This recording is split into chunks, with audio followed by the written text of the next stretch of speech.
What's up, everyone? Welcome back to the Mishmash Podcast. Today, my guest is massage therapist Danielle D. Thanks so much for coming on the podcast. Thanks Danielle. for having me. So, massage therapy is something that I've been interested in learning more about way back in the day, way back in the day. It was something I kind of considered doing potentially. I was interested in it. Yeah, I don't know how I developed sort of a knack for it, or I was told that I had a knack for it. And so I said, oh, that could be interesting. And I guess it was in high school. So there was definitely the thought of like, oh, you know what? Hey, being able to give massages to, all these hot girls, oh, this would be a great idea. And then someone pointed out, they were like, well, you don't get to pick and choose the clientele that you have. And that idea went away kind of quick. But it's something that I'm interested in the same way that I was interested in physical therapy. So I did a couple of episodes ago with two different physical therapists. And in physical therapy, there's two sort of different schools. It's not like a binary situation school-wise, but there's like a more hands-on approach and then a less hands-on approach, right? And so that made me think about massage therapy in terms of wanting to know more about the different approaches and just the different ways you go about it. So that's something I definitely want to ask you about. And what do you call it? In terms of like just my own experience, because I always like to try to do like an intro in terms of like what my connection to the topic or the person is. And so as we were talking about before, I kind of run hot, like 100 miles an hour all the time. It never stops. So relaxing for me it's even hard to say the word. That makes so much more sense now. Yeah. So when I go for a massage, it truly is to just kind of tune myself out more than anything else. And it's a chance to kind of get away because I do have a really difficult time just sort of shutting off upstairs. And so that's my opportunity to do it. And for me, it's just such a perfect environment because the distractions are all gone and the new distractions in terms of the environment itself are perfect. I'm a music guy, so the music and the setting and everything is great. Right. And so so that's kind of my spiel. That makes so much. It kind of validates in a way for me because one of my biggest things, and I've been doing this for 30 years. So next month will be 30 years that I've been doing this. Happy anniversary. Thank you very much. It's also my 50th, so I'll be 50. No. Yes. Really? Yeah. Happy birthday. Thank you. The 18th.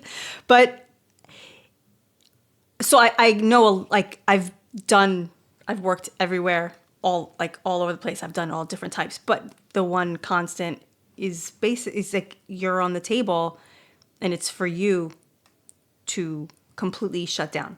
So it's very validating because I know there are a lot of therapists that are very chatty. Some people think it's like a therapy session. Some people want that. But for me, my whole goal, without even knowing that that's what you truly need, is just to keep quiet and just do the massage and to help facilitate you shutting your brain off. Which is great. And I appreciate that too, because I feel bad. Obviously, I'm a people person. I'm chatty by nature. I don't shut up. And so it's weird for me to be in that environment and kind of be a little more standoffish almost. Like it doesn't feel natural to me. And we'll get, when we get to the horror story section of this, I guess I have reasons why. I'm excited. And that is like, I don't want to invite too much conversation into it because I feel like it can be a distraction for both sides. And again, for me, I'm not great with, I've gotten better, let's say, in the last year or two with like living in the moment. And I mean, that's all the rage, right? Being present and affirmations and all that, right? Like, but it's true. Like it's something that I've developed more of an appreciation for. And especially, and there's no better example of it for me than a massage because I'm locked into the sensations, the sounds. It's funny. One time recently, usually you go in and they ask you if you need to use the bathroom, and I always go before I show up. And this one time I was like, maybe I should just to be safe. And for whatever reason, I guess it was like a fountain trickle thing was turned up much louder than usual. And I realized I was like, oh, if I didn't go beforehand, like I would have been in trouble because this is going to make me want to go. Exactly. That's another reason why we always ask people, even if you don't have to, maybe just try because it is distracting and you want to just lay there. And some people have a really hard time shutting their brain off. Right. Even especially if you're in a spa setting, it's a 50-minute massage. It's an hour service, but it's a 50-minute massage because you need time to change, unchange, talk with consult with your therapist, find out what we're looking for the day. But you want to remove like all distraction as much as possible. Now, so this is the first question. Sorry, I didn't mean to no, cut that's you off. okay. So you mentioned the 50-minute treatment. So I know some places offer an 80-minute and a 50-minute. I know the obvious difference is 30 minutes. Hello. But what is the specific difference, if anything, between those treatments? So you see how long it takes you sometimes to unwind and get into the massage, just when you're decompressing and you're vacant in your head.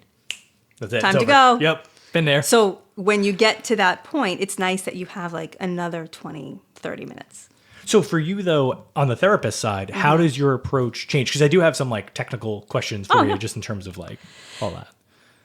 So if I'm doing an 80-minute, Yeah. what's the difference? So just slow down. I give a very slow massage. I think that's why people like tend to come to me for relaxation, pain relief. Yes, but some people want like just to just rip my muscles up, and right. I'm like, you're not. I mean, I can use pressure on you. I can go deep. I can like work your muscles out. But the majority, like my focus, my passion in massage is relaxation. So I'll just slow down more, or just go over, like just stay longer. Like just instead of maybe say doing 7 passes, like, it's called effleurage, right? So it's like a low. Oh, I'm gonna give you all sorts of. You want to know the technical terms? You got effleurage, which is more like the. I'm gonna give all the secrets away today. I'm a big words take the guy. mystery out of what we're doing when you're all on your face down. That's more like just warming up the muscle, and they're long strokes. And then you have tapotment, which is more like the karate chop. Okay. Like that's like to wake up the muscle a little bit. Yeah. And I'm drawing a blank on the other two right now, but they'll come to me. But so there's in the techniques, like, you'll just do longer. I'll spend more time on the feet because some, people like their back. Majority of people like their back worked on the most, but then they're like, I really like my feet worked on too. So in an 80-minute, you'll get to spend more time on other body parts or even just on the back. That's all it is. Oh no, that's cool. And I guess that makes sense too in terms of the feet, because I would imagine. And correct me if I'm wrong. Again, ignorant. So if I'm wrong about anything, feel free to correct. I don't have Italian. I'm all Irish, but there's enough Brooklyn that it'll start to come out. So I gotta watch with the hands. So I would imagine there's got to be certain areas of the body where we carry more tension, or maybe where obviously it doesn't accumulate. But I feel like the feet, the neck, the back, those seem to be more stress, load heavy areas. Maybe is that accurate? Or I would think that's accurate. I would say more. It all depends on how you carry yourself, how you live your life, like how you spend your day from morning till night, right? So people that are at a computer all day, what's going to bother them?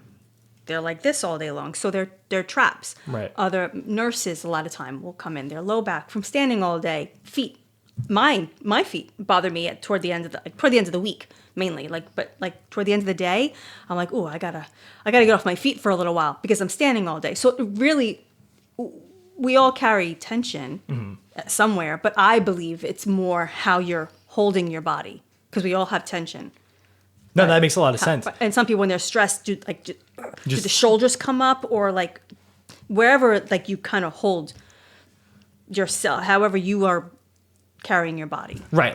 That's how I would say. No, exactly. And I mean, there's been a movement in the last 10, 15 years towards standing desks, right? And different things that I think are an effort to correct just the horrific posture. And I'm guilty of that too. To the point that I had started to develop lower back issues and stuff that was in part tied to, really was more just tightened hamstrings and glutes and stuff, but that stemmed from shitty posture. And when you're writing, that's the problem too. You mentioned getting, I call it getting into the zone, right? Yeah. And so whether it's a massage or a writing session or whatever it is, it's I'll look at the clock, 2 minutes has passed, I'll look at the clock, another 5 minutes, and I'll look, and it's been 2 hours. 2 hours, and right. I've been in the same position. I'm like, exactly. Oh shit, right. which is not good. But that's a perfect segue. What you just said to another question that I had was, it seems like a brutal profession physically. Same thing with physical therapy, just on your muscles, right? Over the course. So what does a typical day look like for you in terms of how long you're working, and then how much active time you're spending, doing massage? I'll tell you this. Like, can I go back to something really Yeah, quick no, that you absolutely. just said? I'll answer that question. Can I give you a piece of advice? Yes, please So do. when you are sitting down to write, set a timer.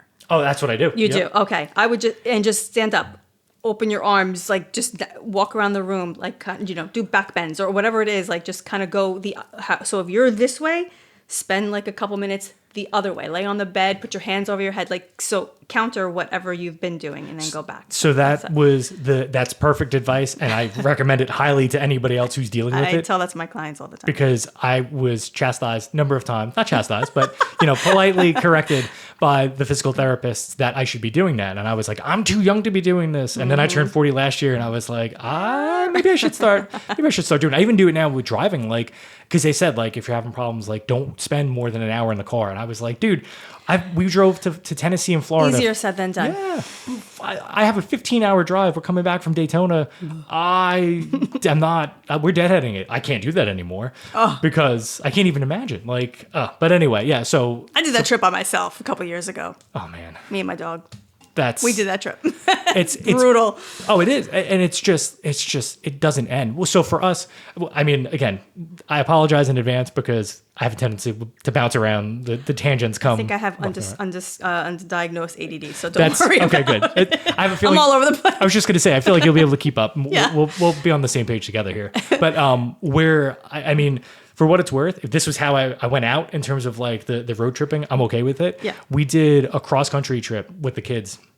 And we went all over the place just to finish out our 50 states. And so I've been to all 50 states, all 50 capitals, that was a big thing for me. That's huge. And so That's the fun. problem was I did the math when we got home. I averaged 11 hours of driving a day for 10 days. I don't know how. I don't know how we did it, but that's what it came out to. But you get in the that's zone why. when you are So, driving. well, You do kind of just like cruise control.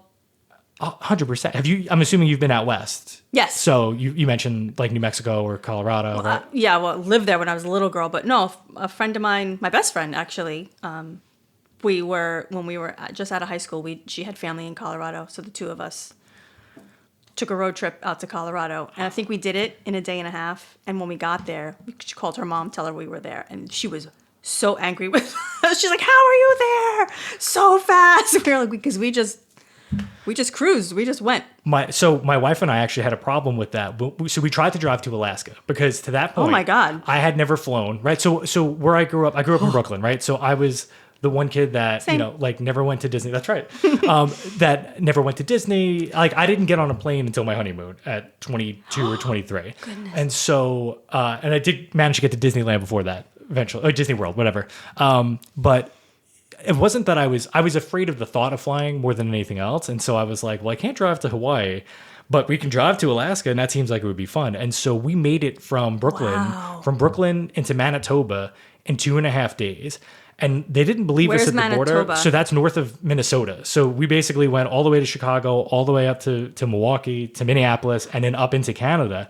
And they were like, you started in New York 2 days ago. I've so never heard of this. They weren't too thrilled to begin with. Now we're going across the middle of nowhere in Canada. We wound up on some guy's farm. There's a whole. I don't want to hijack the tale Yeah, here, I but this was before GP. Like this was when it was GPS devices, which were like super expensive and subscription based. I printed out all this shit from MapQuest. I still have the binder of all like the printed Oh my directions, God. and we wound up on some guy's farm. And the only reason I knew was because we're driving and like it was just a weird sound coming over the radio. So I shut it off, and now the sound gets louder. I roll the window down, and it's like a roar. And I look to the left, and it was one of those like thresher machines, and it's coming towards us. And I was like, "Oh God, we're not on a road anymore." Because again, it was like dirt roads in the town. Whatever. Right. We make it to the Alaska Highway, 250 miles on the Alaska Highway, and we had to turn around. Like I think it was like PTSD from just too much driving, like nonstop. We were like, this is not good. The road was terrible. We were in this tiny car, and we wound up deciding, you know what? We have all this other stuff we're going to continue to do in the States anyway. It's not a lost trip. We'll make it someday, So whatever. you never made it to Alaska. On that trip, we didn't. But when we got to the border, they didn't want to let us through because they didn't believe that if it was 5 days It was so in fast to come to the Exactly. turnaround. And they were like, there's no way, it's not physically possible. Like it was. What were you bringing up there? Right, were exactly. Yeah, we're maple syrup smugglers, like whatever. Really? But yeah, but that's that's what was so difficult with this most recent trip. I guess it was like 2018. We used to do trips like that, 15-hour drives, no problem. Stopping every 4 or 5 hours for gas, to fuel us up. And I can't do it anymore. All changes. That's it. You hit 40 and everything. That cliff. They all told me when you hit 40, it all then you'll start to notice. And I was like, nah. Oh yeah. I'll tell you what. I don't know what 50 is going to be, but we'll see. Hey, stay tuned. For what it's worth, for 40 and 50, I think we're doing okay because, like, again, and especially if you look at me at 30 or even 20, I'm better off now. But again, I think it's what you make of it, right? Yeah. There can be a cliff, but that's why, to circle back to the advice that you gave, I think it's important to listen to your medical professionals, right? And if there are things that you can do that'll alleviate symptoms or prevent things, do it. So as I adjust that's like why you circle back to when you asked me like how I get through my day. Was that like the essence of the question? So I will now. I hate to say at my age, but I have been doing this for a very long time. I used to do 12 in a row. I used to work. I worked on a cruise ship. 12 in a row. Oh, that's cool. 8 in the morning to 8 at night. Just massage. I mean, scrubs, wraps, fun stuff too. Sitting down and like doing stuff. But and then when maybe 15, 20 years ago, 7 in a row. That was I would just do 7. I would just go straight 7 and then just go home. Now I do 3. I have to take an hour break, and then I could do 3 more, and then take an hour break, and then do like 2 more. But I only do that like a couple days. Like, so the majority is like I do 3, I take a break, and I do 3. That I can maintain that. That seems more reasonable than. So even me, I can't. There's some girls that I work with, they just power through. I'm like, oh yeah. You're what? You're 25? Oh yeah, right. I did that. I remember. Right. I was going to say, in the short term, you could probably get away with it, right? But it catches up to you eventually. So I'm the apart from my instructor when I learned, who taught me massage a long time ago.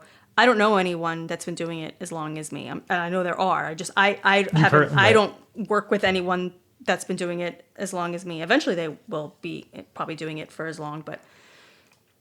And I've been able to maintain because I take care of, I eat right. I don't smoke, I treat my body good because, well, they always told you and they always told us in school, your body is your tool. Your hands are your tool. I don't have a pen and paper or a computer. That's not my job. I am my job. So I have to, we all do, take care of yourself because then you can't. And you have to be healthy. I have to feel good if I'm trying to make you feel good and anyone else, help you relieve stress, pain. Like I have to, it's like a vessel. Like it has to come through. It has to just. Oh yeah, no, there's definitely like synergy there, right? And, absolutely. And I appreciate that. And that was a question I was going to ask too, is in terms of your own self-care, like not health wise, but just in general, like making sure that you're staying fit or eating right or whatever. I would imagine that would be important because. Like you said, you're your job. Like it goes through you. So right. I get massage once a month. Foot spa sometimes. Like that was it. I'm obsessed with the foot spa. Woo! That's really so. How does that work? So what is the foot spa specifically? Spas, they're everywhere. They're relatively inexpensive, but it's mainly like the bath thing for your feet. You soak your feet for a few minutes. All the foot spas, they kind of do the same thing. Like you soak your feet for a few minutes in like a little thing. There's one place with the little fish, right? Did you ever see that? Oh, I saw on a TV show that they did that. I'm not doing that. For you? No. I don't know. That's your line. Okay. I don't like it when I'm in the ocean that they're nibbling on me. Right. I'm going to pay for someone to do that. No. So you soak your feet and then they rub your shoulders a little bit. And then for the most part, I think it's like 40 minutes to just strictly on your feet. That's so nice. Especially for someone who's on their feet all the time. Yeah. I like that more than massage. Well, so I have to ask, right? So I was curious. That was one of my questions too. And the mind meld was great because I didn't even need a list. In terms of your relaxation, right? Like I would imagine it's got to be tough to get a massage from someone, knowing that especially if they're doing something wrong. 100%. That would be a lot of pressure. I hate getting massages. Yeah. So when I find someone at work or that I'll stick, but it takes me a minute. No, you definitely. And they're great. Everyone's wonderful, but I want my massage. I want to give myself I want to clone myself and get my massage because I like my massage. Well, because right, and you know yourself best, and that's what's interesting to me in terms of the process itself, right? And so, like I said, I feel like the first place I went to was like a bougie, super fancy place years and years ago, which I'm not, as you can tell, bougie, super fancy. I'm Brooklyn. So I'm not even Brooklyn bougie, like. I'm learning to be bougie. It's fun. So I'm finally getting there. I never was. No, same thing. Like now, like I took my my little guy to Nashville as like a graduation, early 10th birthday present. A lot of round numbers apparently this year, right? Yeah. And so we went to this restaurant that after the fact I marveled at it. I was like, 10 years ago, I wouldn't have been able to walk past the place. And so it's fun. And I think it's important to be able to do that, to be able to enjoy yourself and whatnot. But in terms of like the connection to the massage therapist, like I've eventually wanted to find a place that was more local because that place was super expensive. And it was like, it was almost up near the New York border. And I was not, put it this way, whatever relaxation I got in the hour that I was there was gone before I got back to the turnpike, just from the drive itself. So I was lucky enough to find a more local place. And again, like there's, it's tough, right? Because these places are almost a dime a dozen. There's so many different ones. And I would imagine there's some that are under bigger corporate umbrellas and others, and even though they may offer on the service level the same type of thing, it's not the same, you know, I would think. Yes. And so when I was coming up in this industry, these like membership type places that are around, they didn't exist when I was younger and starting out in massage. Like you had to do like day spas or resorts. So, and then when like the membership type places came about, I was like, I turned my nose up at them. I was like, oh, that's it. And then I started working in one long time ago. And then I realized that these places, like they're bringing massage to the masses because then it was a luxury. It still is a luxury, but it's an affordable luxury now. So I was like, I learned to appreciate, these places because it's massages forever because everyone should have massage at least once a month for our bodies or the way we're holding them all day, our minds and things like that. Yeah. So, but you will find some people that maybe, aren't great at what they do. You get what you pay for. Yeah. Sometimes, for the most part, though, I think that they're getting better. But yeah, a lot of times you will. Well, and there's also, I have friends who are far more adventurous than I would ever be, who, have gone to other countries and they go to the massage places there. And it's put it this way, it's a very different experience than what I'm looking for with what they're looking for. And so whenever I see these places that look like sketchy, I'm just like, you know what? It's probably better to stay away. So in my mind, the corporatization of it, there's just sort of an extra layer of accountability, right? So Absolutely. I'm there for the right thing and I know that they're there for the right thing. And so that takes that out of the equation. But even still, there's a certain, so I would imagine there's a certain standard. Actually, I'll ask that question to you. So in terms of if someone wants to come and work for one of those places, how do you apply for the job? Like, do you have to go through a testing process? What's the vetting process like for that? Well, so in most states, I can only speak in the state of New Jersey and the state of Florida, because those are the only two states that I technically worked in the country. I mean, on cruise ships. Yeah, international waters. That's international water, so there's international law, whatever. It's a free-for-all. Right. But in these two states, and I think most states in the country, you have to be licensed. So if you're not licensed, you can't go to, you can't work in the state. If you are, it's not. But so there is these corporate type places. No, and most places. I mean, our licenses are on the walls. Like you have to be licensed. So right then and there. So when you call, you just call like your local place or wherever you want to work, and if they're hiring, then you go. But you have to have to have a license. But so that, number one, that's good to know, right? And that leads me to have more questions for those iffy places, right? In terms of, I'm guessing I never worked in those iffy places, so I don't know. Which is good. I just know I personally, I either go to the membership type places or I go to a resort. Right. That's it. The cruise ship is something I definitely want to get into because just seems super fascinating. Yeah. But in terms of so if you're applying for the job, do you have to, I would imagine there has to be a practical element. It's not just like an interview or whatever. So you have to either do 1 hour or 1 or 2 1 hour, basically it's just 1 hour on either the lead therapist or the manager or someone that's, that knows what they're looking for. So you have to just do a massage after your interview. Then they set up to do things to see what you're all about.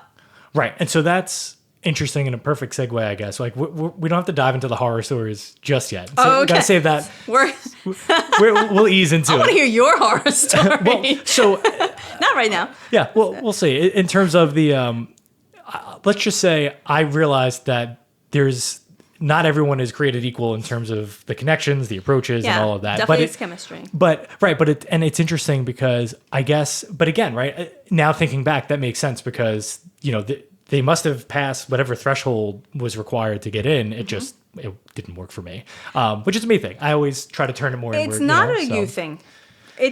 Listen, I think I give a phenomenal massage, and I have a nice following, and I have and I've had longevity in this industry. But there are some people, not that I know of mainly, but there are some people that I know it didn't work. Like it just it has nothing to do with technique or personality. It's just a lot of time, it is chemistry. Yeah. Sometimes it just doesn't work, and they'll be better off with another therapist. Right. And that's tough. Now, that's fine. So from the flip side of it, and I don't know if this is something you can or want to go into, but in terms of chemistry from your side, how do you because I would imagine in the amount of time that you've been doing this, you've had at least a couple of would you call them patients, clients? Clients. I call them clients. A number of clients that you didn't click with at all. So what happens in those instances? So honestly, it's not like a not clicking, because again, for me, there's not much dialogue, and and I've had clients that come in that maybe have had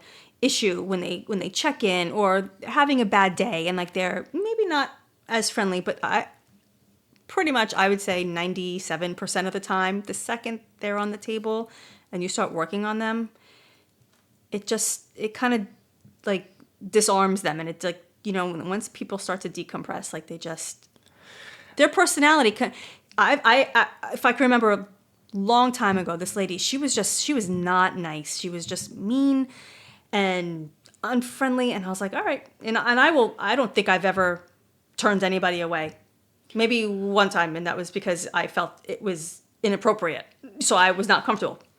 That's a set aside. But I've never turned any for not being nice, whatever. And I started working on her, and then like halfway through the massage, she's like, I want to apologize. I just had a death. Like, she just had like such emotional problem at that moment. And that was what was, and then once she relaxed. Then she was good to go. Go. So for the most part, like I don't take anything personal. I read a cool book a long time ago, The 4 Agreements. I don't know if anybody's ever read that. No. It's a great book. And it's just a small book, but it's like The 4 Agreements of Life. And like one of them is, you got to read it. This is why I have my pen for this. It's a really quick read, but it's like these 4 agreements that you should like live by, whatever. And one of them is not to take anything personal. So you got to do it. So I don't know what's going on in someone's life. I have no idea. So when I say more like chemistry, it's more on my client's end. Like if that wasn't what they were looking for, like if maybe my touch wasn't like what they wanted, or maybe I was too slow and they want a more vigorous massage. I always try to find out when they come in, like what are your goals? Like what are you hoping to achieve in your massage today? So things like that. So it's more on the side, not me. It's more on them. Like they might be like, yeah, that wasn't, because I'm a client too. I go to get massage, and sometimes I'm like, they're good. The technique was good, but there was something it wasn't, I won't see that person again. So, right. And I guess there's like the clicking element of it. And you just said you're a client too, right? But you're obviously well put together. Yeah. I would imagine not every client is. And so maybe I don't want to like throw any potential, people under the bus here, but like, hygiene seems to be a big concern that I would imagine. And it's something that, again, for me being common sense, like I always make sure that I'm showered, that, if I have my gym sneakers, like I feel like a schlep sometimes when I walk in, because I have like slides on, like I look like a giant child, but it's because, I know like a certain pair of sneakers, will stay with me after I wear them. So I'm like, what, let's just, again, like it's common sense to me, but I don't think everybody, and just being at the gym, I can tell you it's not common sense for everybody. No. But like, have you ever had any instances of that? And is there sort of like a proofing system in place? Like if somebody walks in, can somebody at the front desk kind of be like, sir or madam, So I'm still, after all this time, trying to find the verbiage of like how to communicate to a client. It doesn't happen often. Which is good. Which is very good. For the most part, people are pretty conscious of themselves. Right. But you do get some that have no, and how do you, I still don't know. And I've never met a manager or a superior, someone of like, that's superior to me in the, where I work or where I've ever worked, where we all feel the same. It's a very touchy, uncomfortable, like awkward. You never want to insult anyone. There's no, I don't know. If anyone, I don't know how to have that conversation. But sometimes we just have to do things for ourselves. Maybe a little peppermint under the nose. I don't know, like more industry secrets. A wet towel, like there's no. But that's not a bad idea. Yeah. But I guess the good thing here is that it sounds like it's not a common thing, which I'm it's relieved. not. You know when it was more common and when we could say it was when I worked on cruise ships. Because people were coming in from the beach when we were docked, obviously. Because when we were docked, it's a long swim back. Yeah, right. We still had to work, but passengers would go off and go to the beach or be out all day sweaty, or some of them would be at the pool all day, even like we call it on a sea day, right? So that's completely day at sea. That's when you're getting to a destination. They'd be outside in the heat or whatever. So we would always recommend to them, please make sure you shower before you come in. But that was easy because it was a different environment. Exactly. You can't say that. I don't think you can say that like on land, like Yeah, no, especially spot. It would be different if that was the norm and if you had the facilities for it where that was like part of the process. Right. And I mean, listen, even at like public pools or pools in general, like there's always signs, please shower before using, right? But people come from work. So how do you tell someone, make sure you go home and shower?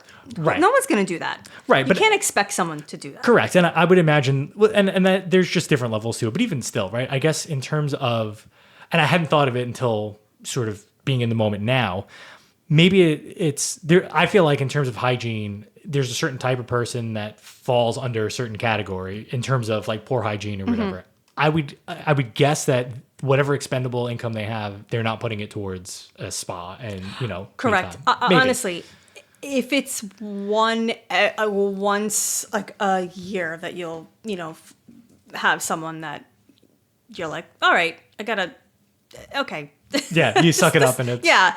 But for the most part, everyone is pretty good. Which leads to another question, right? So I would guess in that moment, like, you just kind of like disassociate from the body. You're in your quiet place, right? Yeah. Your bed of roses or whatever. So for you because again, for me as a client, like I know I'm locked into all of it, right? I don't know if aromatherapy is like part of it or whatever. It always smells nice in the room. So like, I don't, whatever. Like again, it's synesthetic, right? So synesthesia, did you ever hear that term? No. So synesthesia is a supposed experience that some people have where it's like a crossover of senses. So they, can see sounds and they can taste, smell. It's weird. It's cool. really interesting. Yeah.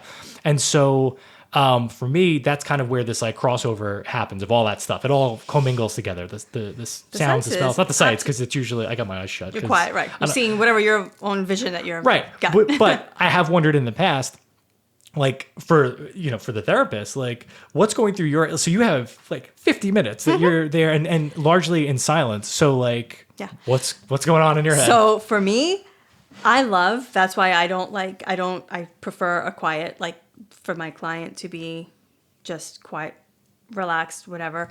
'Cause for me, I daydream. I've always been a big daydreamer. I think that's why I didn't do so good in school. I was probably I was always off. So wherever I was never there. I love it. I was always off somewhere else. So doing massages, it was like that's why I'm probably doing it for so long, because it's like the perfect environment for me. Because I just, I set an intention, for you on the table, like that you receive the best massage and your pain is relieved and whatever, blah, blah, blah. And then you're off somewhere and I'm off somewhere and my hands are just... Right. Sorry, I keep on banging this. No, it's fine. Again, it's the Brooklyn. It comes out. And I'm Italian. That's it. You get the double whammy. The hands are all over the place.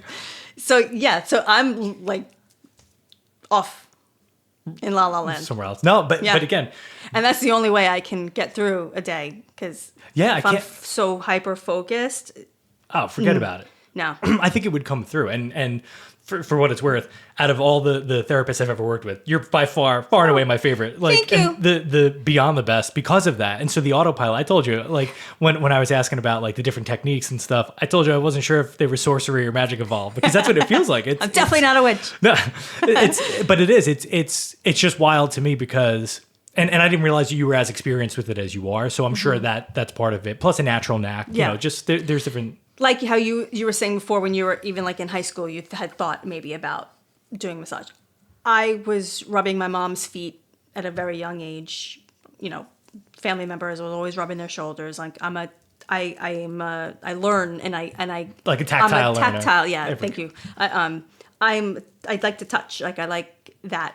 I'm always doing something with my hands. I like to crochet. Like, oh, that's cool. I like to sew. Like I used to make jewelry when I was little. It just keeps it keeps my mind calm. Like, again, not diagnosed with anything, but it was clear looking back. Like, you're preaching to the choir, though. I showed you all the musical instruments. It doesn't stop. Right. I would have loved to have learned an instrument when I was younger. I used to teach myself piano on this little keyboard that we had.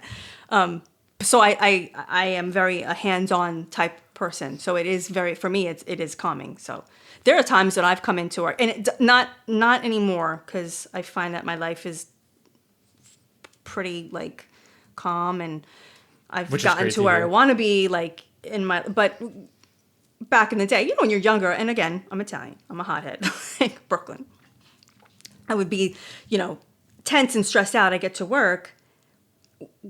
After my first massage, it was like nothing. The day was fine. Right. And it was just... You took it out on that first person. Poor person. I wasn't asking for a deep tissue. No. No, and we'll get to that, because that was one of the horror stories. I need to know. I have it's funny, right before you mentioned about like try not to take things personally or whatever. I'm like, Brooklyn, Irish, Catholic. That's a struggle I've been working at for 40 years. And so... Yeah. So again, also the redheaded, Ron Howard stepchild thing here. I have a high threshold for pain, and we'll get to that one story where I came as close as I've ever come to tapping out. But you meant, so again, right? Great synergy here. You mentioned the family members and stuff in terms of doing stuff hands on. I count massage therapy in the same category as I do electricians, plumbers, and other people that must suck when you go to a party and someone knows that you do what you do because, I got this thing. Have you ever had it happen? Always. Okay. And I learned you gotta shut that as shit I got down. growing up, everyone knows not to ask me. Business card. You gotta have the business card here. People that I like, if I just, you do so, right here. I'm like, come see me. Right. I've learned boundaries. Well, thank you, my therapist, Michelle. She was awesome. No, she definitely taught me boundaries. Not so much with massage, but in life. But that is a boundary. Yeah. Like, this is why, I don't ask you if you're a doctor. I'm not asking you what's this pain in my elbow. I'm not. So that's it. But people mean well. They're funny. They're trying to be, I don't take offense to it, but I'm definitely not. Right. No. It's not this. I would imagine it doesn't come from a selfish place, but it's more of a sort of like inconsiderate carelessness. Not to throw if you want to syllables for no reason. Well, you like the words. I know. I'm reading your book. You like the words. There's doubt so about many that. No, I appreciate it. That's you gotta just tell people. Yeah, you gotta have those limits, and in terms of like the boundaries for yourself, right? Like I don't want this to turn into a therapy session per se, right? But isn't life a therapy session? Whenever you have conversations, it's a learning experience for sure. No, but and that's for me too. Like I've always and you mentioned looking back, right? So looking back at like the environment that I grew up in, that I came out of, household and all that, like I understand why I went through sort of like a people pleasing phase and all of that stuff. And the problem is when you're that type of person, and so narcissistic. Well, I've parents, dealt with something. Yeah, So I find that people who wind up recovering people pleaser. That's I know we need like a badge or something. Yeah, right. Yeah, you could sew it on. Yeah. I feel like that I feel like people are made up of two different things, right? We're all reactions and responses to the environments that we grow up in, and then internal decisions. Because, right, so like I've talked about this before. So like my dad had a really messed up, childhood, and it goes back. It just got worse the further back you went. But flip side, it got a little better each time, and that was because of decisions that people made, right? And so for me, that was my goal. Cycle. My number one goal in life. I don't care what I accomplish, if I can be the stopgap and give my 3 kids a chance to have normal childhoods, well, as normal as they can be living with me, right? Right. So, well, as normal as they can be with the outside environment too. Well, right, exactly. And it's about, I mean, there's so many soapboxes I try to stay off of, right? But I view parenting as a job with, different, I treat it that way. And the end goal is I'm trying to prepare these kids to be fully functional adults, members of society, right? And so shielding them from things doesn't benefit them. No. It's more about equipping them for how to handle different situations. Correct. But before I go too far off in that direction, growing up in the environments I'm guessing we both did, I feel like people who wind up in what I'm going to call caring professions, or professions that involve doing something to benefit someone else. So for me, it was teaching. For you, it's massage. I kind of feel like we were primed to go in that direction 100%. Because of those environments. But and so that, which is a good thing in itself. I can't say that I was a great teacher. I got great reviews and awards and whatever. But it felt right for me, and I had enough kids come back and tell me what a difference it made and all this kind of stuff, which is great. And a lot of them were ones, it wasn't even because I taught them whatever it was in math or English. It was because of this life thing that, I was just there for them. One comment you may have made one day. Exactly. And so just validating their feelings, Yeah. right? Because growing up, I was never validated.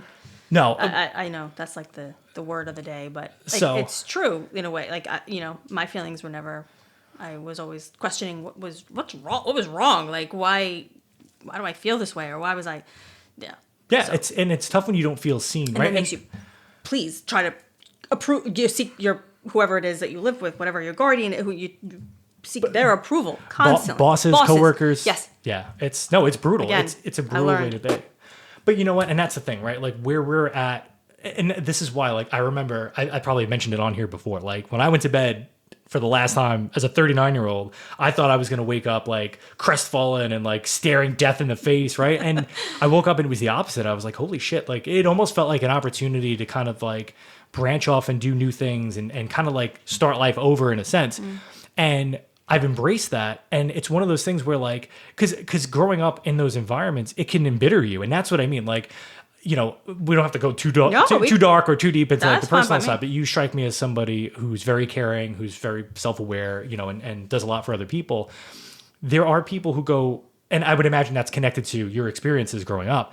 There are people that go the opposite direction, that get nastier, that feel victimized and then in turn victimize other people. Right. And so that's a testament to you for being able to make that. That's a decision you made. You chose to be a certain way. Yes. To some extent. And I chose to be a certain mother. So I have a daughter. She's going to be 23 in a couple days. That's right. Happy birthday to her too. Happy birthday, Devlin. But listen, and I made mistakes.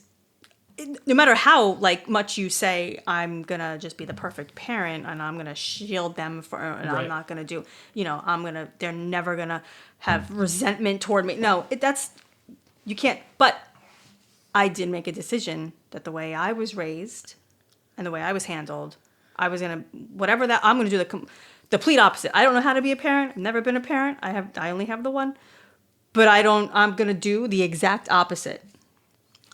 Now, I made other mistakes. Right. I did other things. I'm only human, but I apologized to them, and again, along the same lines, I was never apologized to. I was never told I was wrong.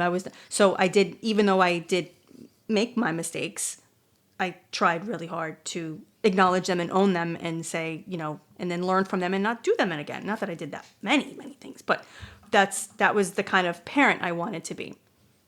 But I was angry growing up. Oh yeah, like we all are, right? Like until you learn, But yeah, because being a people pleaser, you tend to fall sometimes victim of people taking advantage of you, and and things like that. So that would make me angry and like. But then you turn around and find a way to make it your fault too, or at least that's what always. Yeah. I never acted out to other Right. people. No. Maybe I might not have said nice things.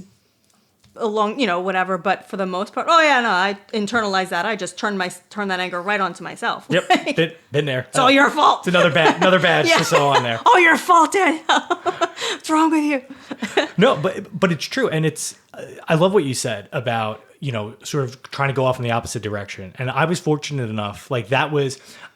I'm very grateful for a lot of the things that my parents did for me. They did the best that they could, and especially knowing now as an adult what they went through, right? What they tried to shield me from.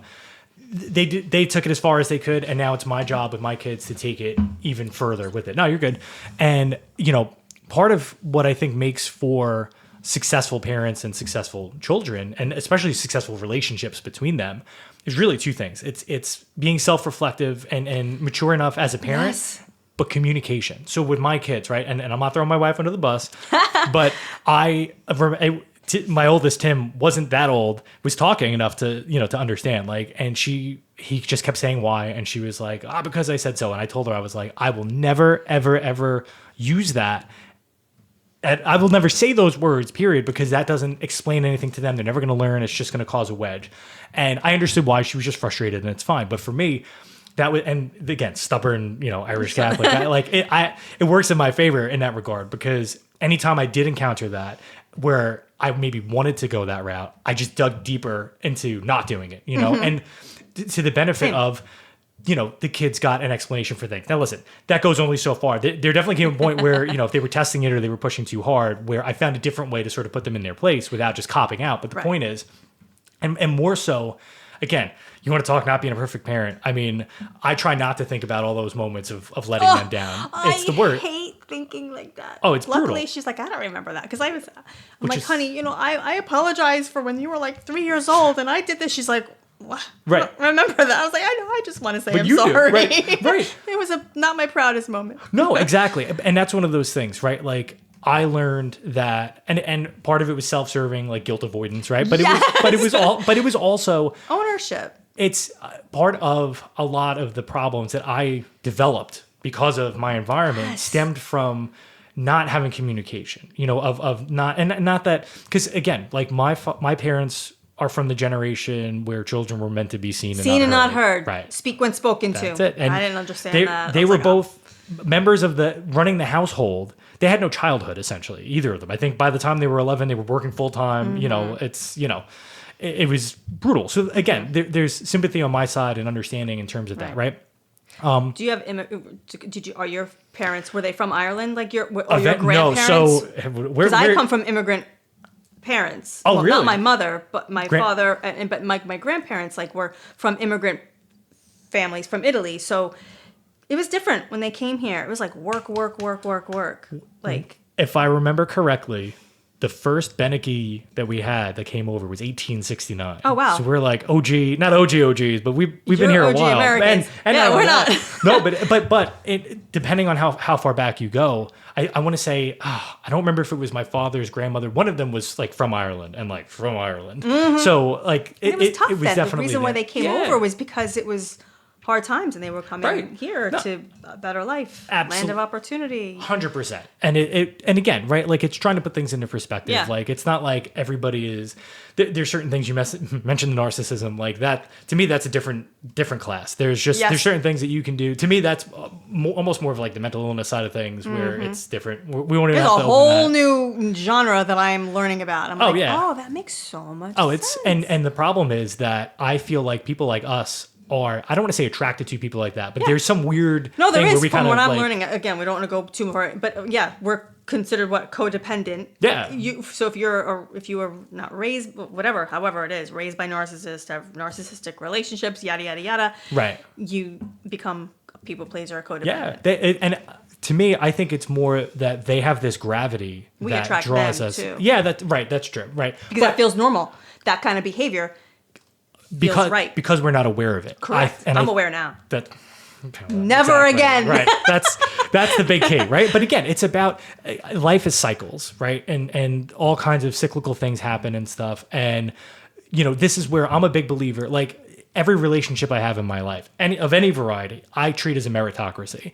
I don't ask for anything really in terms of, what I'm getting back. But my mindset is I have to earn this person's trust, their affection, their whatever it is, whether it's my kids, coworkers, friends, because I don't ever want to be complacent and comfortable in a relationship. Entitled. Yeah, because then to me, that just leads to shitty things. Correct. And expectations and being taken advantage of and all that. And so, again, it comes down to, when you find yourself in these crappy cycles, and listen, there's a lot of moments of feeling stupid, feeling, angry at yourself. How could I have allowed this to get here? But once you get through all that, and hopefully, people get through that to the next point, that's when you can kind of feel empowered by it. You turn it around and then you're like, you know what? No, I'm not. Yes, this is in the past. I can't change it, but I can prevent it from ever happening again, hopefully, and yeah, it's all about recognizing, and you have to break the cycle at some point, somewhere. Might take you a couple of times before the big guy keeps on sending you lessons. That's it. We really dove into the therapist side. We really did. Do you want to go cruise ship just to lighten it up? Because Sure. I'm curious. Yes. Your best cruise ship stories, and then I'll go into my horror stories because that'll be fun. So on a cruise ship, let's say, so you leave the port of, not entry, but wherever you're starting out. Yeah. How long are you out for typically on these ships? So it all depends. So I worked for Royal Caribbean. So the majority, and I worked my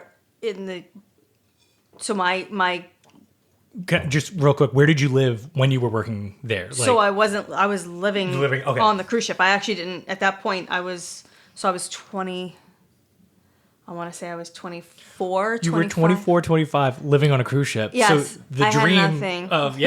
Or everything, right? I had no base. But I had family here in New Jersey, and then I had my grandparents and my aunt, and my brother lived in Florida at the time. Everyone, some people migrated down there. So, I mean, I didn't have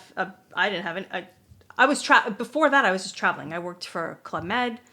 For a little while, I was renting a room out of my friend's parents' house. Wow. Just my stuff was in there. I was living there for a while. I was working in New Jersey for a little bit, at this day spa. And then I got the gig for Club Med. I did that for a little while. And then, I traveled. I went to Thailand. Oh, wow. And I studied. It's the Mecca, right? Yeah, I studied Thai massage. I studied Thai massage there for a month or two. A month and a half, traveled around a bit, and then I landed this job on a cruise ship. So I was out for 8 months at a time. I did 2 contracts. So the itinerary, the cruise ship that I was on, we were doing. Sorry, no, I knocked it. No, it's me. I didn't tighten it. Sorry. Okay. Cruise ship. I hear myself. Yeah, I just realized I was like. Could you have heard me this whole time? Yeah, no, you're good. Okay. So we left from Miami, and then it was a 7-day cruise. That's it. So it was from Miami, if I can remember. It was so long ago. Miami, a day at sea, Cozumel, Jamaica. Oh, man. Day at sea, maybe 2 days at sea. I don't remember or their little private island. It was three stops, and then 2 days at sea, and then back to Miami to turn over and start all over again. Wow. It was cool. No, so I met the coolest, and I learned a lot, the training I got, and that's where I learned a lot of my customer service and how to treat my clients, where I think my clients now benefit, from the training and the experience that I had then, because they were based out of London. The spa on all the ships was based out of London. So we had to go there for training, and just the way that their expectations of how we treated our clients on board was everything. I mean, I've carried all that with me, which is good to know. My whole right? life, yeah. It's their life lessons too, just how to carry yourself how to be professional, just how to carry yourself in the world. But it was good training. There's a lot of partying too. Oh my God. So when I was in college, it was a brand new building. It was a commuter school in Manhattan, Baruch. Mm-hmm. And They I had remember that. I've heard of that. They had a music room, and so surprise, surprise, I spent a lot of time hanging out there. That was before I really knew how to play piano, so it was just kind of putzing around.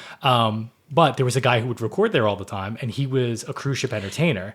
So we kind of hit it off, and so I got all these like insider scoop stories about like what it was like, behind the scenes in terms of like after the show, and like you said. And he was an older guy, so it wasn't like he was still doing it. But it sounded like it was a lot of fun. I always explain to people like that if you've ever seen the Titanic, the movie Titanic, when they go after they have like this big fancy dinner in the first class situation, then they go down below, and then he goes, "You want to go? We're going to go to a real party." Like, that's pretty much how it was.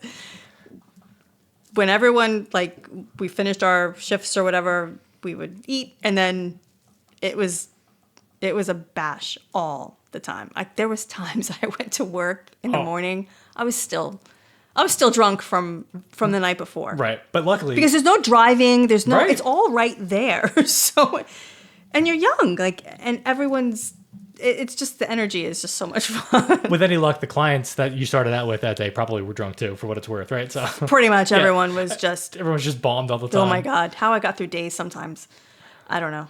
That sounds. I can't do that now. No, but again, right? It's a foundational sort of thing, right? So it was good that you had that to start out with, and not that you got it out of your system, but like you were able to take that with you, right? And then have it inform other things. I can only imagine too, like, because to me a cruise ship is like a floating city. It's a small, just whatever, lots and lots of people. And we had a lot being in the spa, so there was like certain departments that had different access, right, to the ship. So there were some departments that had no access to passenger area unless they were working. They could only stay, below deck. But for the most part, like spa, casino, all the fun stuff. All the fun stuff, the child care or whatever. We all had access to passenger area too. So we would party below deck, but then we would also get to party with the passengers. Oh, that's too. Fun. So it was really a lot of fun. And we got to enjoy all the amenities that the ship had to offer. It was one of the greatest things I've ever done. So just from the work standpoint, in terms of the experience of, giving massages on the cruise ship versus on land, like, do you have a preference? Like, did you find that to be more fun, more difficult? Because I mean, I would hope that your room's not shaking, right, when you're here. Sometimes, not when I'm here. No. Just that one day. That one day, it was like, oh my God! I was like, what's that? New Jersey has earthquakes. What? Give me a hurricane any day. Right. Prepare for that. It's different. It's very, very different, the experiences. So, in one aspect, I loved doing the massages on cruise ships because it was like a full-blown spa. So we did wraps and scrubs and stuff. So it definitely broke up the monotony of just like doing straight massage. So it was a lot of fun, and the time spent was a little bit longer. So it made the day, even though I was doing like 12 hours of work a day, it made it go by really fast because you're playing, like you're like painting on their face, and you're painting like, you're scrubbing the body, you're giving them a shower, you shower. So it was a lot of fun. Like, it's like playing in a way. Right. Hard work, but playing. But on the flip side, I like what I do now because I get to see people every other week, once a month. Like I develop, and I can see progression, or I know, because it's like your first massage with someone.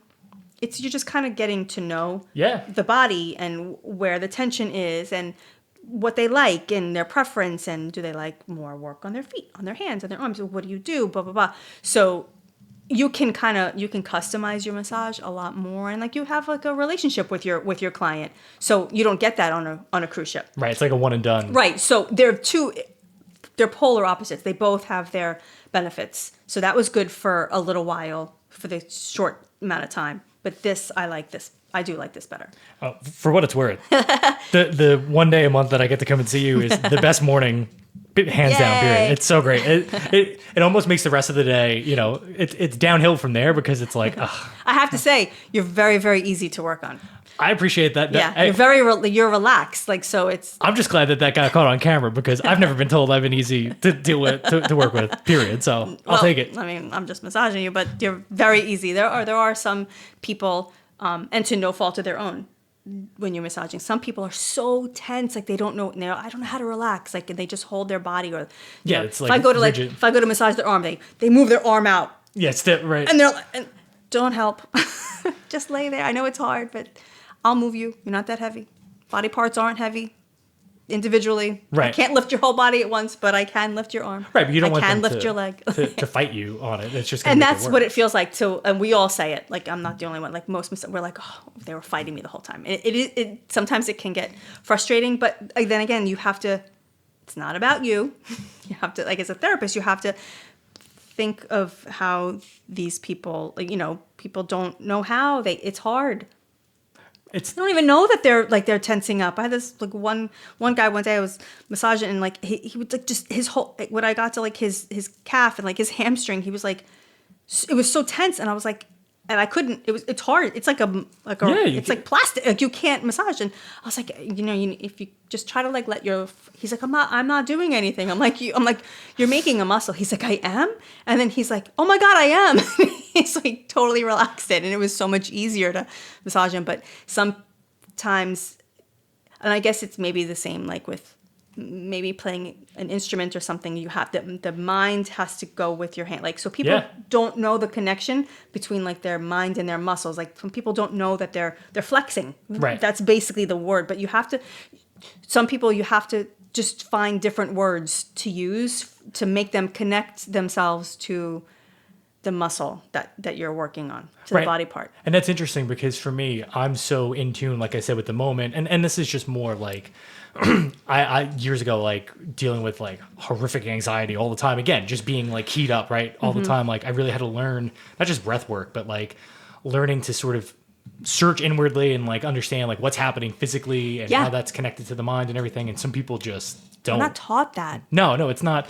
It should be natural, but it's so not natural. But it's not taught. No, we don't know. You mentioned tension, right? So I guess this is a perfect way. Maybe we'll close out with the horror stories. Oh, yeah. Because I've had only 3 bad massages ever, which is... And you've been getting a lot of massage. I count myself fortunate for that, right? Yes. And it was through the sort of finding out process. So, like I said, I found a place locally that I was looking for. And I don't think it started out... I did find one person that I wound up sticking with, but I think these 2 were before her. And so the first 2 horror stories stem from talking. So the dope that I am, I walk in, Mr. Mayor, right? And I'm gonna chat them up. Here we go. And again, not thinking anything of it, really more being like, well, I don't want to seem rude. I don't want to seem standoffish because, then they're going to think they did something wrong. Again, it never stops, right? And so... But that's how most people feel. I'll explain that when you're done. So 2 different instances that completely altered the way I go about it now was one of them, I want to say it was... I think it was in 2019. So I wound up in 2019 just having this like horrific collusion of all sorts of stressors coming into play of like just different things that I was doing that I needed a break. And so I decided to go for the massage. And I didn't even try to start the conversation. It just sort of happened. And the next thing I know, the therapist hijacked it and started telling me all about, So I'm on the table, right? And so she started telling me right now. about I'm stressing out. this cousin that just jumped off a bridge and committed suicide. What? Yeah. And I'm thinking to myself as she's telling me, I'm like, is this really happening right now? Like, what do I do here? So I'm like, giving her advice. Pretty much. But then it proliferated. It was just this snowball effect, right? Where then that led to this aunt or something offing herself because she couldn't live with it anymore, right? So it's just all of this stuff. And then this one being clinically depressed, right? That's what I was thinking in the moment.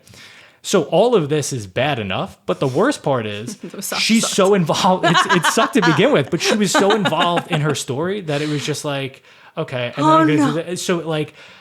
I would say out of the 50 minutes, there was maybe 35 minutes of actual massage. You've got to be kidding me.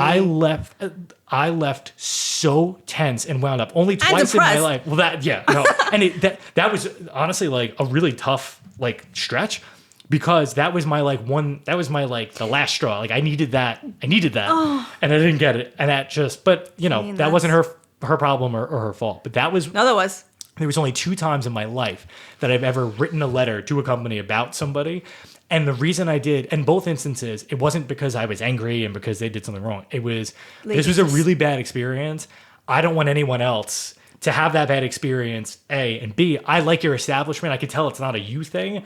I don't want you guys to get ripped and get a bad reputation because this person, maybe this isn't really so you're kind of doing her a favor in a way and doing the spot. I'm sure she didn't see it that way, but probably not. But no, they need to be told. But so I was like, okay, I'm gonna go and get a different person the next time.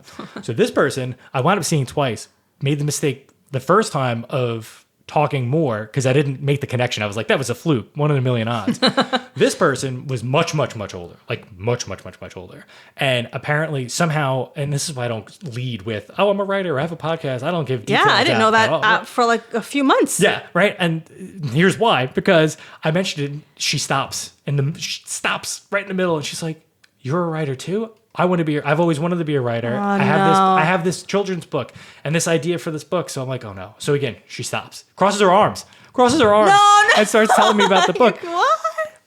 So we get through that one, and that was good. The connection wasn't like spot on, but it was good enough, right? So I saw her a second time, and this was the last time because now helping me. Now she goes, I need you to help me. I need to sell this book. I need to get it out there.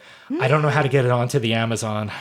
Oh, I'm embarrassed. Can you help me? And I'm like, I'm like, Nana, like, yes! because she was Uncle. Yeah, I was just like, okay, like, and so from that point forward, I was like, I gave her the best advice that I could. Like, I told her what the process was and whatnot, but like, wow, it was not at all conducive to what I was looking for. And so it was like a 3-strike mentality. Those were strikes 1 and 2. And I was like, the next person I go to, if this is bad too, maybe this just isn't for me. This is what happens, right? Yeah. And so I was like, I'm just not going to say anything. I'm going to pretend like I don't speak the language. It is what it is. And it just so happened that person was a non-talker too and was just there. Like, I could tell she wasn't standoffish, but she had a very different energy going into it. And I was like, I'm okay with that. Like, don't be friendly. Absolutely. And again, same thing, like for the 50 minutes, everything, like just hit all the marks. And now I have a different baseline with you, right? In terms of what a great massage is versus that, because it was always good enough. Mm-hmm. But that person lasted for however long and then left, which led me to the third and final strike one. No, because there was one before you. Oh, there was one before me? I was like, because I had signed back up, right, for the membership thing, and then this person was no longer there. And so it was like, oh shit, what do I do now? And so I'm big on like, again, I can handle getting beat up. So, that was like, she specialized in firm touch, like deep tissue. So I was like, all right, yeah, sign me up for that. Because the worst thing is like, I don't want to be there and just get like this little, like, go ahead, beat me up. You want oil rubbed on you. Yeah, right. You want to get it out. Feel your massage. Right, exactly. And so I was like, all right, like, who do you have that you would recommend with that? I don't even remember the person's name. But when I tell you that the door opened and my heart sank, because I'm looking at this person going, this is going to hurt. Like, my name is Helga. That was what I thought.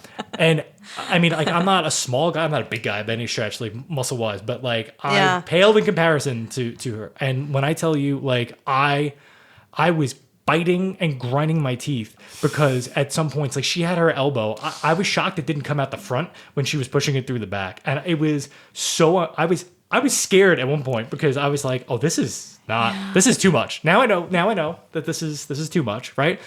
But the worst part was at the end, I come out to grab the water, right? Now I'm standing side by side. She's got like 5 inches on me. And I'm looking up at her. And you're tall. And I look down. She's barefoot. She was barefoot the whole time. Of all the things, I don't know why. Yeah, I was just like that. And it was a thing. And I was like, so the funny thing is, just to kind of pull it all full circle, I left and I told them, I was like, I think I did it over the phone. And I called and I was just like, you know what? That's it. I'm done with the membership. Like, and they were like, oh, you sure? I'm like, yeah, that's it. You're not finding. I was like, I have gift cards. And she was like, oh, well, you still have one more treatment to use. And I was like, fine, I'll use it. Like, whatever, right? Not her. Yeah, that's what I was like, who do you got? And they rattled off a bunch of names that I didn't recognize. And then they said Danielle's the last one. I was like, all right, fine. We'll go with the Danielle. Worked out. Oh my God. Yeah. So to the point that after that first one, you were like, this is the best massage. I was like, all right, cool. Oh, yeah. So you didn't know you didn't know about the trauma. I didn't know what was, I didn't know. So I ran to the desk And I just had to be mediocre and it would have been great. Right. So that's why the reaction was what it was, because it was so far and above everything else. And thank God it turns out they never put in the cancellation. Transfer, right. So I was like, oh, just don't leave it. It's fine. I'm so happy. Yeah. So this has been great, but I'm curious on your side of things. Have you ever had like a horror? It sounds like you've had a pretty good run of clients. I've been very lucky. I'm also the majority of therapists, women therapists, what, in our career, like what we can experience is, someone being inappropriate. Men, usually. I don't want to totally genderize, but it's usually men that could be inappropriate. That happened to me maybe 2 times, but I was in my 20s. And I was raised by a fairly strong woman, so I never really took crap from people. So when that happened, I was like, immediately, you're off the table. And I don't, it didn't like affect me. It didn't bother me. That was pretty much like the only, honestly, things that ever really happened. I'm sorry to disappoint, but I haven't really had. I'm glad. I'm luck, glad apart from like some of the, people being a little stinky. Yeah. Sometimes. No, but it's such a vulnerable spot to be in as a woman, right? And so funny. That's also kind of why, as a guy, I'm cognizant of that. And like I said, anytime I'm going to these places, it's for the massage, versus the guys that went to Puerto Rico or wherever it was, right? Right. You guys go ahead. That's for you. That's fine. That's not me. And so I never want to give that energy coming in, because it's always in the back of my mind. I want them to know that, this is I'm here on the up and up. And so I was like, you know what? The less I say, right? Because if, again, being an overthinker, right? I'm like, maybe if I'm too chatty or too friendly, that's going to send the wrong message or whatever, So that's why I was just like, No, it doesn't. Just to, ease your mind. It doesn't. I think, because I worked with a woman a long time ago in a spa a resort in Florida. And it felt like every day she was coming out complaining that a client was inappropriate. And we were all like, what? And she was a cute little girl, whatever. But I was like, it had to be her energy, in her demeanor when she was greeting her clients, because I tell you, I'm like, hey, hi, I'm Danielle. Nice to meet you. Follow me. I'm definitely no nonsense. If you had any intention, you know from the second you look in my eyes, oh, she's not to be messed with. We're getting a massage today. Right. That's about it. So I think this girl was more like she was. I don't know, but she must have given off this thing, because I was like, wow, I'm a little insulted. I'm not what the hell? Right. I'm kidding. But it was weird. I was like, how are you getting what? So it had, I think it's all in in your greeting of your client. It's also the Y chromosome problem, right? Because guys, I would say the average guy or most guys, I goof all the time, right? There's enough femininity or whatever, estrogen flowing through me that I don't look at things, as an average caveman kind of guy or whatever, much more cerebral and thoughtful and stuff. So that's why I think of things like this. But the average guy, you say something like, oh, I like your sneakers. Oh, she likes me. Yeah, that's it. Yeah, and it spirals from there. So it probably wasn't anything she was intentionally sending out, but it was, again, just, whatever it was. But I think nowadays, especially with a lot more of the membership type place of massages, I think people that I don't hear it. I've been working where I'm working now for almost 4 years, and I can't remember one incident. So and where I was working last time in Florida, I think there was one, which is good. Again. Yeah. One of them came from a therapist. So a lot of times it's that too. Yeah. And that's why these places have a lot of strict policy, things like that. So me personally, no. And I think it happens. I'd be ignorant if I say that it doesn't happen. Right. But I have not personally experienced it. But that's good. And that's a testament. And I don't experience it. So I think these places are good. Right. Yeah. No. And like I said, that's why, and again, maybe these weird hole in the wall places, I wouldn't go to them. That's what I'm saying. First of all, they're not qualified. So, right. I've heard so many. Oh, I went to this so-and-so, yeah, it was $10. Yeah, whatever. I went to this massage, in the strip mall, blah, blah, blah. This little flashing red light massage. Nope. Now my back hurts. I have sciatica. I'm like, well, yeah. because they're not qualified. Right. No. I don't think they need a license. I don't know how those places operate, but. Right. Yeah. You come away with a lot Don't more go to than- those places. Yeah. No. Yeah. I'm very happy with where I'm at. I'm very happy working with you. Thank you. So, and I'm happy too. I'm very happy that you came on the podcast. I'm so This was happy a lot of fun. This is awesome. Yeah, this was a good time. I learned a lot, and I got hope some new. so. I got some new words. I got a book to check out. That so book's good. I appreciate it. So yeah, Danielle, thanks so much for coming on the podcast. Thanks for having me. And Matt. thanks everybody for listening wherever and whenever you are. Okay, bye.